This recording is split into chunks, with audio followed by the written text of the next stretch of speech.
If you've ever come across Mafia II on Xbox 360 and wondered if it's actually worth playing in 2026, you're not alone. And honestly, this is one of those games that a lot of people either misunderstood or never give a real chance to in the first place. And a big reason for that comes down to how the game opens, because Mafia 2 might have one of the most misleading first impressions you'll ever see. Right from the start, the game throws you into World War II. There's no slow build-up, just a quick explanation.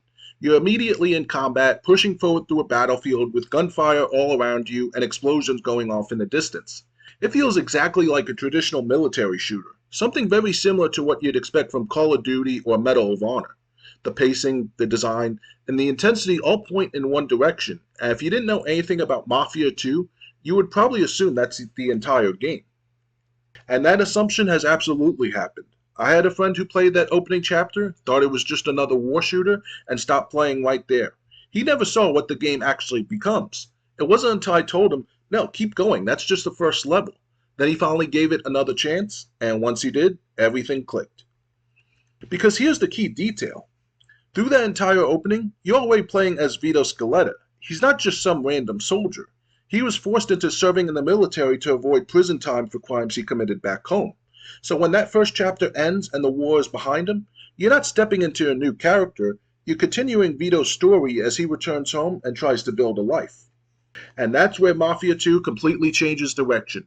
The moment Vito gets back, the game opens up into Empire Bay, a city inspired by 1940s and 1950s America. And from that point on, it becomes something much closer to a Grand Theft Auto style experience. You're driving through city streets, interacting with people, taking on jobs, and slowly getting pulled into the world of organized crime. But while it might look similar to Grand Theft Auto on the surface, Mafia 2 is doing something very different. This is not a sandbox where the goal is to cause chaos or just mess around endlessly. The open world is there to support a story, and that story is the main reason to play this game. You follow Vito as he reconnects with his friend Joe Barbaro and gets deeper into the mob lifestyle, chasing money, power, and respect. What unfolds is a grounded, character-driven narrative about ambition, loyalty, and consequences. The relationship between Vito and Joe is one of the strongest parts of the game. It feels natural, it feels believable, and it gives the story real emotional weight as things progress. And even in 2026, that story still holds up. The writing feels focused, the dialogue sounds natural, and the characters don't feel over the top or exaggerated. Instead, they feel like real people trying to navigate a dangerous world, and that's something Mafia 2 does better than a lot of modern games. Now, when it comes to gameplay, you do have to keep your expectations in check. On the Xbox 360, this is very much a product of its time. The shooting mechanics are solid, but they're not as smooth or refined as what you'd expect from newer games. Movement can feel a little stiff, and the cover system is functional, but nothing special by today's standards. Driving is another area where you'll notice the game's age, but it's also part of its identity. The cars feel heavier and more grounded, which fits the time period, but they don't have that fast, arcade-style responsiveness you might be used to.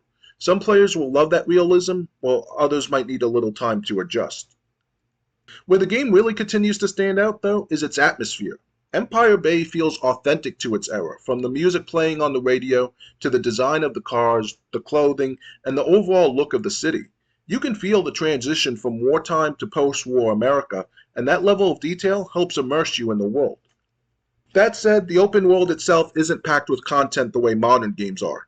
There aren't a ton of side activities or distractions outside the main story, and for some players, that might make the world feel a bit empty.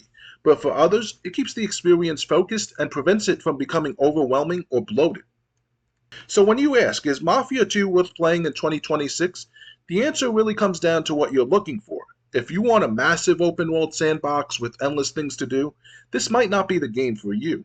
But if you want a focused, story-driven experience with strong characters and a unique atmosphere, then yes, this is absolutely worth your time. And if you're someone who might have skipped it because of that opening, thinking it was just another war shooter, don't make the same mistake. Push past the first level, because what comes after is a completely different experience, and one that still holds up remarkably well today. If you enjoyed this video, make sure to give it a thumbs up, subscribe to the channel, and ring that notification bell so you don't miss any future uploads. And if you want more content like this, check out my Patreon. My latest exclusive takes a deep dive into whether or not Xbox exclusives are dead, and it's a conversation you're definitely going to want to hear. Until next time, game on.